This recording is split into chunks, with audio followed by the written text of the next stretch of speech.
প্রিয় দর্শক, পৃথিবীর বিভিন্ন প্রান্ত থেকে ঠিক এই মুহূর্তে যে যেখানে বসে আমাদের আজকের এই অনুষ্ঠানটি দেখছেন তাদের সবাইকে শিল্প, ব্যবসা, বাণিজ্য এবং অর্থনীতি বিষয়ক অনুষ্ঠান বিজনেস ইন বাংলাদেশের পক্ষ থেকে জানাচ্ছি আন্তরিক প্রীতি, শুভেচ্ছা এবং অভিনন্দন।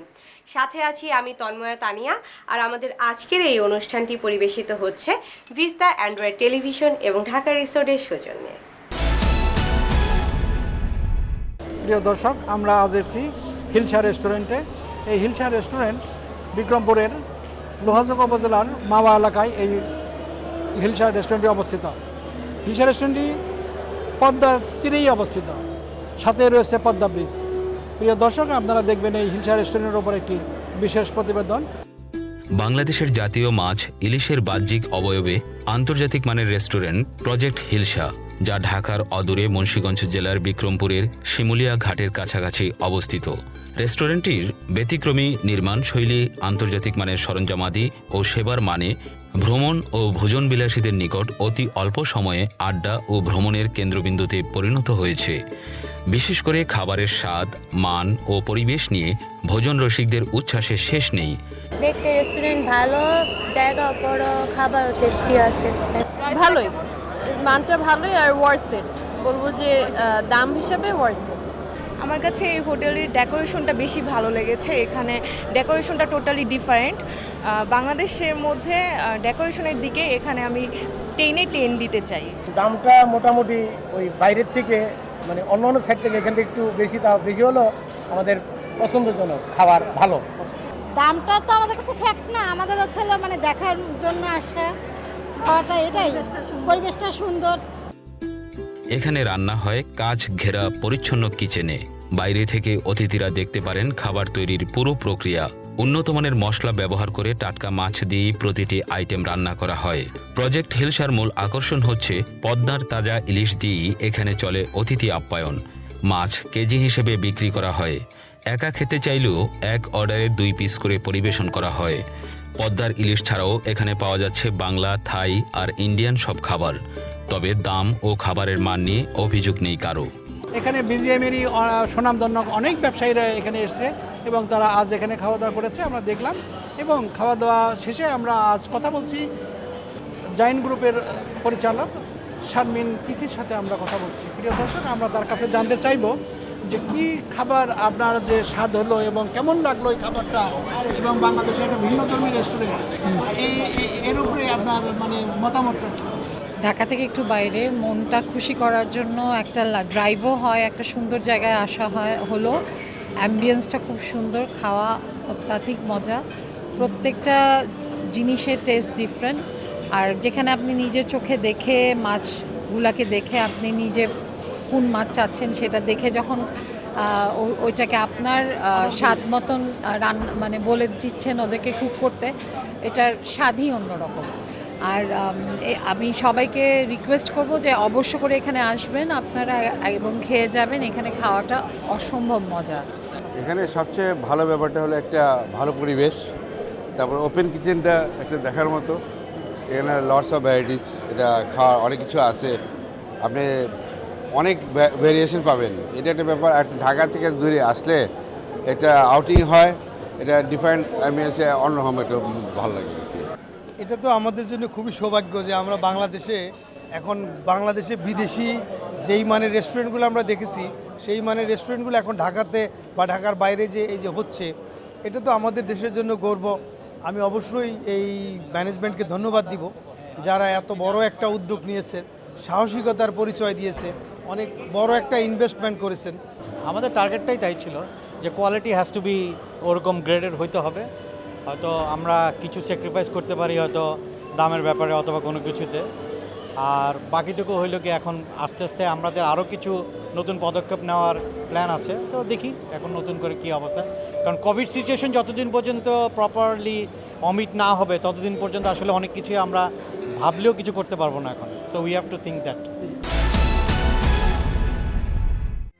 South Bangla agriculture and commerce SBSC ব্যাংকের 8ম বার্ষিক সাধারণ সভা AGM চেয়ারম্যান আব্দুল কাদের মোল্লার সভাপতিত্বে 21 অক্টোবর প্রধান কার্যালয় থেকে ভার্চুয়াল প্ল্যাটফর্মে আয়োজন করা হয়েছে। সভায় ব্যাংকের পরিচালক SM Amjad Hossain, captain M Moazzem Hossain, engineer Mukhlisur Rahman, Mizanur Rahman, Begum Sufia Amjad, Hafizur Rahman বাবু, মোহাম্মদ নওয়াজ, AZM শফিউদ্দিন, শামীম, প্রফেসর মোহাম্মদ মকবুল হোসেন ভুইয়া সহ শেয়ার হোল্ডাররা উপস্থিত ছিলেন।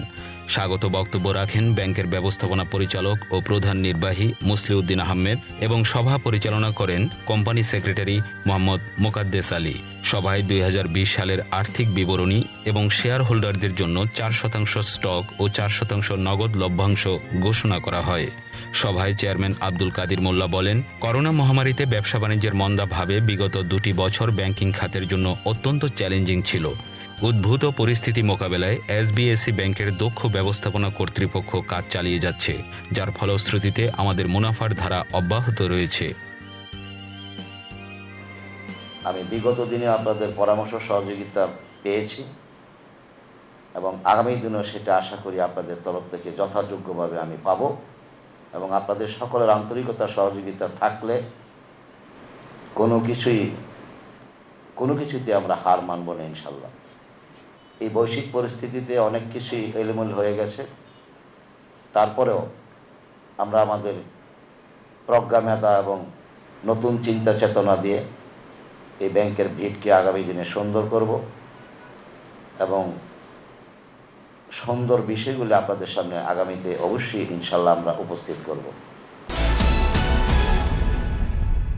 শনিবার 23 অক্টোবর আকিজ মোটরসের নিজস্ব সংযোজন কারখানা কেটন পূর্বাচল উপশহর কালীগঞ্জ গাজীপুরে অনুষ্ঠিত হয়েছে নতুন মডেলের ট্রাক ও মিনিবাসের সংযোজন ও ডিলারদের সম্মেলন অনুষ্ঠান। অনুষ্ঠানটিতে উপস্থিত ছিলেন প্রধান নির্বাহী Sheikh Aminuddin, executive director Khandakar Helaluzzaman, MIS manager Iftekhar Hossain, head of brand and creative Mohammad Saiful Alam Jamil, head of garage ইকুইপমেন্টের ব্যবস্থাপক হাবিবুর রহমান, বিক্রয় ব্যবস্থাপক আনোয়ার হোসেন ও কামরুল ইসলাম এবং প্রশাসন ব্যবস্থাপক সিদ্ধার্থ সরকার। এই উপলক্ষে কিছু নতুন মডেলের 5, 7, 10 ও 15 টনের রাজদূত, রফরফ ও রুস্তম মডেল বাজারজাত শুরু করেছে চায়না সিনুর ট্রাক কোম্পানির সহযোগিতায়। এর কোয়ালিটি অতিরিক্ত উন্নত মানের, পাশাপাশি এখন আবার যুক্ত হয়েছে আমাদের চীনের খুব নামকরা ভেহিকেল জগতের একটা প্রতিষ্ঠান সিনো ট্রাক। সেই সিনো ট্রাক এখন আকিজ মোটরস বাজারজাত করছে, যা আমাদের দেশে দ্রুতগতি সম্পন্ন ডিজিটাল মার্কেটিং করতে সহায়ক হবে। গুড গাড়ি সিলেকশন করে মানুষকে এটা দেয়া এবার তার সারা পৃথিবী বাংলাদেশে এটা ছড়িয়ে দেওয়া গুড কোয়ালিটি ভেহিকেল, তারই সেই স্বপ্নকে আমরা বাস্তবায়ন করার জন্য আমরা যে আমাদের পজিশন থেকে নিরলস চেষ্টা করে যাচ্ছি এবং আমরা সবাইকে কাস্টমার পাশাপাশি যারা আমার কথা শুনবেন দেখবেন তারা সত্যিকারের এটা বিলিভ করবেন এবং তারা আমাদের এর মধ্যে কোনো ধরনেই মানুষকে ঠকানোর কোনো সুযোগ আমাদের মেন্টালিটি নাই। একটি মানুষ সারাদিনে যদি রিক্সা ব্যবহার করে অনলাইন অ্যাভারেজ 100 টাকা তার খরচ হয়, আর আপনি 100 টাকায় 1 মাস চলাফেরা করতে পারবেন, বাজারে যেতে পারবেন, আপনার অফিসে যেতে পারবেন আমাদের এই ইলেকট্রিক বাইকে। এবং এটা পরিবেশ দূষণ করে না, এটা সাউন্ডলেস এবং যে কার্বন ডাই অক্সাইড ছাড়ে না, ফলে পরিবেশ থাকে পরিবেশের জন্য এটা সেজন্য খুবই উন্নত একটা প্রযুক্তি। এদের 2000 গাড়ি বাংলাদেশে চলতেছে, এমন কোনো বড় প্রজেক্ট নাই যে তাদের গাড়ি চলে না। আমরা নতুন করে 116 হর্সপাওয়ার নিয়ে এসেছি। আমাদের রাজদূত আপনারা দেখেন, খুবই সুন্দর গাড়ি, আপনার দেখেই পছন্দ হবে। এটা বাজারের অন্য গাড়ির সাথে মিলিয়ে আমরা এটা নিয়ে আসছি। এটা হচ্ছে বাংলাদেশ সব থেকে বেশি সেল হয় এই গাড়িটা, বাংলাদেশের সব থেকে বেশি গাড়ি বিক্রি হয় এই গাড়িটা। সেটা টাটা, আইশার, অশোক লেল্যান্ডের যে সেগমেন্টেই হোক না কেন, সেই একই সেগমেন্টের গাড়ি আমরা এনেছি। প্লিজ আপনারা এটার দিকে নজর দেন। আমাদের রোস্তম, আমাদের রফরফ আগেও ছিল, নতুন আঙ্গিকে সেই রফরফ রোস্তমকে আনা হয়েছে। শুধুমাত্র 3-4 জন ডিলার ভালো করতেছেন HDT-তে, কিন্তু প্রত্যেক ডিলারকে ভালো করতে হবে। বাড়িধারা নতুন বাজার দোকান মালিক সমবায় সমিতি লিমিটেডের বাজারটি বহুদিনের পুরনো। প্রায় 3 যুগ ধরে এই বাজারে অত্র এলাকার লোকজন নিজেদের নিত্য পণ্য সামগ্রী কাঁচা বাজার করে থাকেন। 119 জন ক্ষতিগ্রস্ত দোকানিরা তাদের নামে রাজুক থেকে সাময়িক বরাদ্দ প্রদান করেন। বাড়িধারা নতুন বাজার দোকান সমবায় সমিতি লিমিটেডের সভাপতি দীন মোহাম্মদ দিলু এবং সাধারণ সম্পাদক আলমগীর হোসেন স্থায়ীভাবে উক্ত মার্কেটটি বরাদ্দের জন্য সংশ্লিষ্ট কর্তৃপক্ষের দৃষ্টি আকর্ষণ করেন। বাড়িধারা দোকান মালিক সমবায় সমিতির একটা ন্যায্য সমস্যা খুব দ্রুতই যেন নিরসন করে আমাদের এই 119 জন ফ্যামিলিকে সুষ্ঠু জীবনযাপনে যেন সকলেই সহযোগিতা করে। এটা বারবার রাজু যাচাই বাছাই করে আমাদের বাড়িধারা নতুন বাজার দোকান মালিককেই নির্ধারণ করেছেন। তারপরও তথাপিও আমাদের এখনও চূড়ান্ত বরাদ্দ বাকি রয়েছে, লিস্ট দলিল করে দেওয়ার বাকি রয়েছে। এখন আমরা আমাদের যদি রাজু চূড়ান্ত বরাদ্দ দিয়ে খুব তাড়াতাড়ি একটা ব্যবস্থা নেয় তাহলে আমরা উপকৃত হব। প্রিয় দর্শক, বিজনেস ইন বাংলাদেশের এই পর্যায়ে আমরা কথা বলবো নর্দার্ন ইউনিভার্সিটি বাংলাদেশের প্রোভাইস চ্যান্সেলর এবং স্কুল অব বিজনেসের প্রফেসর ডক্টর নজরুল ইসলাম স্যারের সাথে। স্যার, বর্তমানে বাংলাদেশের ব্যবসায়ের ক্ষেত্রে তথা এখন যে e commerce basis online business হচ্ছে, সেই সব প্ল্যাটফর্মে আমরা গ্রামীণ নারী উদ্যোক্তাদের সম্পৃক্ততা দেখা যাচ্ছে। তো সেক্ষেত্রে এই করোনাকালীন সময়ের পরবর্তীতে নারী উদ্যোক্তাদের সম্পৃক্ততা আপনি কিভাবে এই বিষয়টাকে আমাদের সামনে উপস্থাপন করবেন? ধন্যবাদ। কারণ আপনি জানেন যে বাংলাদেশের 18 কোটি মানুষের অর্ধেক নারী, এবং এই 18 কোটি মানুষের মোর দ্যান 80% মানুষ রুরাল এরিয়াতে বাস করে। এবং কোভিড-19 যখন সারা পৃথিবীতে আসলো, তখন আমরা লক্ষ্য করলাম যে এই গ্রামে রুরাল এরিয়াতে যেসব উইমেন যারা ফিমেল যারা আছেন, তাদের মধ্যে মানে অনলাইনে বিজনেস এবং এন্টারপ্রেনারশিপ ডেভেলপ করার একটা প্রবণতা আমরা লক্ষ্য করলাম। এটার কারণ হচ্ছে যে এটা ঘরে বসে ইনফরমেশন টেকনোলজি এটা করা যায়, সেই কারণে হয়তো বা তারা উদ্বুদ্ধ হয়েছে। এখন ধরুন কোভিড পরবর্তীকালে, অর্থাৎ when the world will come to the new normal situation, তখন তাদেরকে কিভাবে ধরে রাখা যেতে পারে? That's a good question. তাদেরকে অবশ্যই ধরে রাখতে হবে। যেমনি আমরা শিক্ষা প্রতিষ্ঠান এখন চিন্তা করছি যে ব্লেন্ডেড লার্নিং, অর্থাৎ কোভিডের আগে যে অবস্থা ছিল যে লেখাপড়া অফলাইনে ছিল, সেটাও যেমনি থাকবে, কোভিডের মধ্যে যেভাবে অনলাইন হয়েছে সেটাও থাকবে, অর্থাৎ in new normal situation both system will be দেওয়ার। সুতরাং একইভাবে এই এন্টারপ্রেনার অর্থাৎ রুরাল যে উইমেনরা যারা বিজনেসে চলে আসছে অনলাইনে, তাদেরকে ধরে রাখতে হবে। ধরে রাখার জন্য যেটা সবচেয়ে আমি মনে করি সবচেয়ে যেটা বড় ধরে রাখা এবং এদের সংখ্যা আরও বাড়ানো, যেটা সবচেয়ে বড় কাজ, সেটা হবে যে তাদেরকে এই বিজনেসটা কন্টিনিউ করার জন্য, অর্থাৎ তাদেরকে সাপোর্ট দেওয়ার জন্য যেসব সাপোর্টিং ফ্যাসিলিটিসগুলো দরকার, সেগুলিকে কনসাসলি প্রপার অর্গানাইজেশন কর্তৃক সেই সাপোর্ট ফ্যাসিলিটিসগুলো তৈরি করতে হবে। শখের বশে পাখি পালন করে এখন হয়েছেন খামারের মালিক।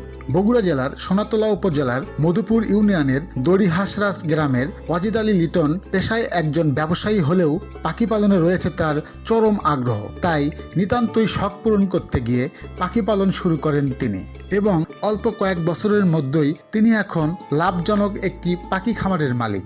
আমার ইচ্ছা আমার এই ফার্মটি অনেক বড় করব। এই পাখিগুলি প্রতিটি পাখি আমি এক জোড়া করে কালেকশন করেছি। বর্তমানে আমার এক এক জোড়া থেকে অনেকগুলি করে পাখি আমার ফার্মে রয়েছে। চট্টগ্রামের ফুড কালচারকে নান্দনিকভাবে উপস্থাপন করেন বারকোড রেস্টুরেন্টের প্রতিষ্ঠাতা তরুণ উদ্যোক্তা মঞ্জুরুল হক। শহরের প্রাণকেন্দ্রে মুরাদপুর এলাকায় 2টি ফ্লোর নিয়ে চলছে বারকোড রেস্তোরাঁ। এখানে Bangla, Thai, Chinese, fast food, dosa, special phuchka খাবারের জন্য রয়েছে বিশেষ ব্যবস্থা। এছাড়াও চট্টগ্রামের বিখ্যাত খাবার মেজবানি মাংস, কালো ভুনা, নলার ঝোল, চনার ডাল সহ দেশি বিদেশি নানা মুখরোচক খাবার পরিবেশনের কারণে প্রতিনিয়ত বাড়ছে ব্যবসার পরিধি। এখানে কেউ খাবার পরিবেশনে নয়, চট্টগ্রামের ঐতিহ্যকে নান্দনিকভাবে উপস্থাপন করা হচ্ছে। রেস্টুরেন্টের গ্রাহকদের বড় একটি অংশ তরুণ প্রজন্ম। এছাড়াও পারিবারিক অবসর বিনোদনের একটি অংশ হয়ে দাঁড়িয়েছে রেস্টুরেন্টের খাবার গ্রহণ। তাছাড়া বিভিন্ন কর্পোরেট প্রতিষ্ঠানের প্রণোদনামূলক অনুষ্ঠান, জন্মদিন, বিয়ে সহ সামাজিক অনুষ্ঠানও হচ্ছে বারকোড রেস্তোরাঁয়। বারকোডের যাত্রা শুরু হয় চট্টগ্রাম শহরে 2013 সালে। বেসিক্যালি বারকোডের যাত্রাটা শুরু হয়েছিল প্রয়োজনীয়তা থেকে। বন্দরনগরী চট্টগ্রাম, যেহেতু এটা পোর্ট সিটি, এখানে সারা বাংলাদেশ থেকে লোকজন আসে, অনেক ফরেনার আসে দেশে এই চট্টগ্রামে, যার ফলে ক্যাপেচিনো, এক্সপ্রেসো, লাটে এই টাইপের কফিগুলি যে ইন্টারন্যাশনাল কোয়ালিটির কফি, এই কফিটা সবাই চায় খেতে। এবং চট্টগ্রামে কোনো ক্যাফে ছিল না একসময়, অবশ্যই ক্যাফে ছিল, বাট যেই ক্যাফেতে কফিগুলি পাওয়া যাবে প্রপার কফি, সেরকম কোনো ক্যাফে ছিল না। এবং ওই জন্যই বেসিক্যালি আমরা প্ল্যান করি যে একটা প্রপার ক্যাফে চট্টগ্রাম শহরে তৈরি করব। বিশ্ব সেরা পোশাক শিল্পে বাংলাদেশ এক ধাপ এগিয়ে। ড্যানিশ ফ্যাশন বাংলাদেশের সেরা। গ্রামীণ নারী উদ্যোক্তারা তাদের নিজস্ব ডিজাইন করা পোশাকে মনোজ্ঞ ফ্যাশন শো পরিবেশন করেন উই সামিটে। বর্ণিল আয়োজনের মধ্য দিয়ে শেষ হলো 2 দিন ব্যাপী উই সামিট 2021। সামিটের উদ্বোধন করে মুক্তিযুদ্ধ বিষয়ক মন্ত্রী আকম Mozammel Haque. We সামিটে panel discussion, seminar, রপ্তানি অ্যাপস, উই হাটবাজার অ্যাপসের উদ্বোধন করা হয়। সামিটে 1,500 নারী উদ্যোক্তা অংশগ্রহণ করেন। নারী উদ্যোক্তারা তাদের উৎপাদিত পণ্য অর্ধশত শোরুমের মাধ্যমে সামিটে প্রদর্শন করেন।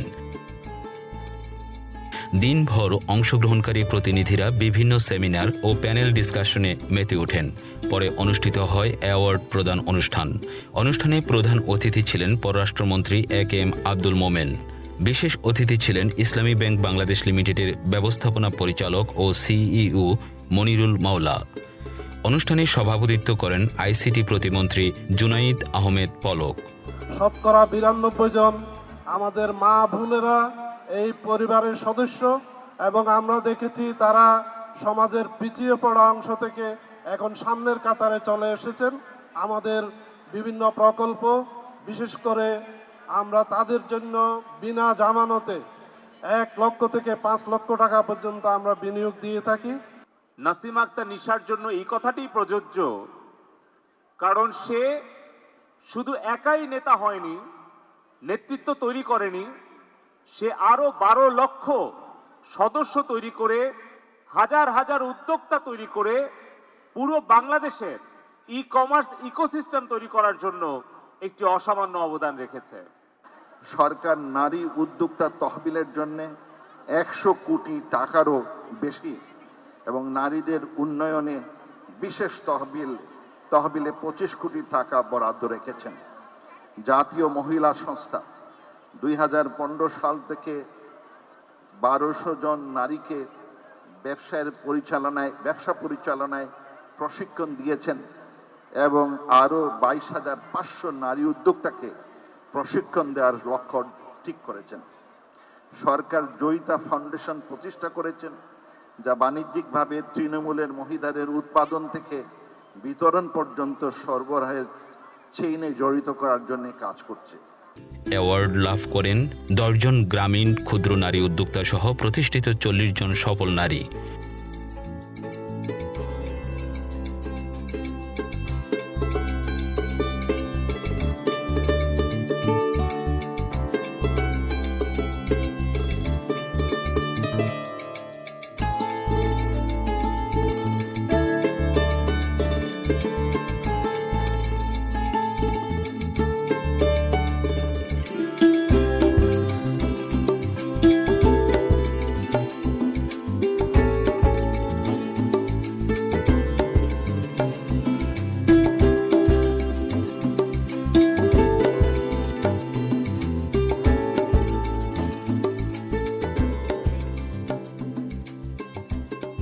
পরে মনোজ্ঞ ফ্যাশন শো এর মাধ্যমে সামিটের সমাপ্তি ঘটে।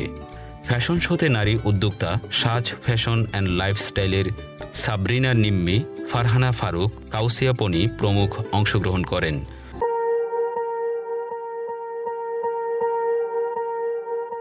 Swear I won't forget this, why do I regret this? In my mind reckless, thoughts are feeling endless. Sitting up I'm breathless, anxiety's infectious. I feel so defenseless, betrayed and embarrassed. I hate being open, I hate being broken. I feel like an ocean filled up with emotion. Anger ain't a potion, rub it on like lotion. I can feel it soaking, reopen, the scars have awoken. I can't move on till I let go. I feel so lost, never at home. Need to be strong, every breath hold. Cause I can't move on till I let go. I can't move on till I let go. I feel so lost, never at home. Need to be strong, every breath hold. Cause I can't move on till I let go.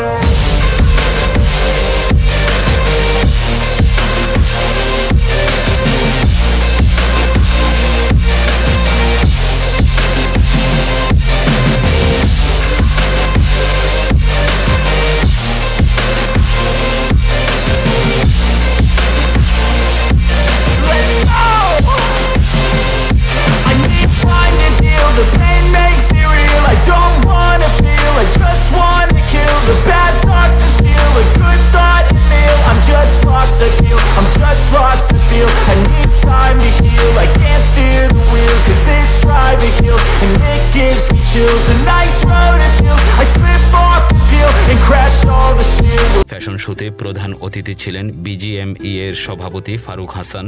Guest of honour ছিলেন giant গ্রুপের পরিচালক শারমিন তিথি। অতিথি ছিলেন ঢাকা রিসোর্টের ব্যবস্থাপনা পরিচালক engineer Mohammad Sajibul আল রাজীব। রাজধানীর বিজ্ঞান ও প্রযুক্তি জাদুঘরে শনিবার হ্যাকাথন উৎসব 2021-এর সমাপনী অনুষ্ঠান অনুষ্ঠিত হয়। অনুষ্ঠানে প্রধান অতিথি হিসেবে উপস্থিত ছিলেন বিজ্ঞান ও প্রযুক্তি মন্ত্রী স্থপতি ইয়াসেফ ওসমান। তিনি বলেন, বিজ্ঞান ভিত্তিক গবেষণা চর্চায় সরকার ও তার মন্ত্রণালয় সবসময় পাশে থাকবে। তো আমাদের সবাইকে মিলে কাজগুলো করতে হবে এবং এই দেশটাকে, এই যে বললাম না যে শহীদ 30 লক্ষ শহীদ যে চলে গেছে, তাদের প্রত্যেকের মনে একটা জিনিস ছিল যে আমরা মরে যাব, দেশ হবে এবং আমাদের পরের প্রজন্ম, নতুন প্রজন্ম এসে এই দেশটাকে বিশ্বে একটা উঁচু স্থানে নিয়ে যাবে যে বাঙালি কত কিছু করতে পারে। এ সময় হ্যাকাথনের প্রতিযোগী ও বিচারকদের পক্ষ থেকে অনুভূতি ব্যক্ত করা হয়। যে প্রজেক্টগুলি নিয়ে কাজ করেছে সেটা 2 দিনে শেষ করা সম্ভব না আসলে বেসিক্যালি, কিন্তু তারপরেও ওরা কিন্তু কাজ করে সেগুলোকে শেষ করেছে। এই ডেভেলপমেন্ট বোর্ডটাকে দিয়ে কিভাবে কাজ করা যায় বা ডেভেলপমেন্ট বোর্ডটা কতটুকু পাওয়ারফুল বা কতটুকু কোনো ফ্লজ আছে কিনা, এই জিনিসগুলোকে একটা মানে কিউএসি করার মতো আর কি। হাই স্কুল, কলেজ, বিশ্ববিদ্যালয় থেকে সব শিক্ষার্থীরা প্রযুক্তির মাধ্যমে আমাদের এই দেশকে এগিয়ে নিয়ে যাবে। এটা আমাদের নিজেদের ডিজাইন করা, এখানেই উন্নয়ন করা, এই বোর্ড নিয়ে আমাদের ছেলে মেয়েদেরকে এটাতে দক্ষ করে গড়ে তোলা, যেন তারা লোকাল প্রবলেমগুলো সলভ করতে পারে। বাচ্চাদের জন্য সবচেয়ে পপুলার যে প্রোগ্রামিং ল্যাঙ্গুয়েজ স্ক্র্যাচ, সেই স্ক্র্যাচকে আমরা বাংলা করে ফেলেছি। তা বাচ্চারা এখন আমাদের প্রাণের মাতৃভাষায় এই কাজগুলি করতে পারবে। অনুষ্ঠান সঞ্চালনা করেন বাংলাদেশ ওপেন সোর্স নেটওয়ার্কের সাধারণ সম্পাদক মনির হাসান।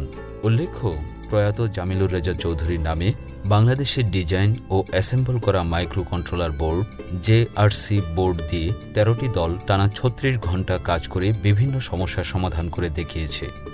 এদের মধ্যে 3টি দলকে হ্যাকাথন উৎসব 2021-এ বিজয়ী হিসেবে পুরস্কৃত করা হয়।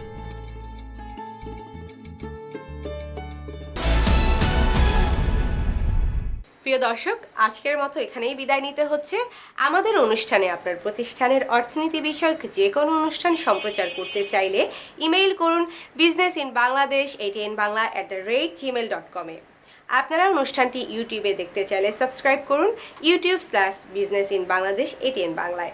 আবার দেখা হবে আগামী সপ্তাহে ঠিক একই দিনে একই সময়ে। সে পর্যন্ত সবাই ভালো থাকুন, সুস্থ থাকুন। খোদা হাফেজ।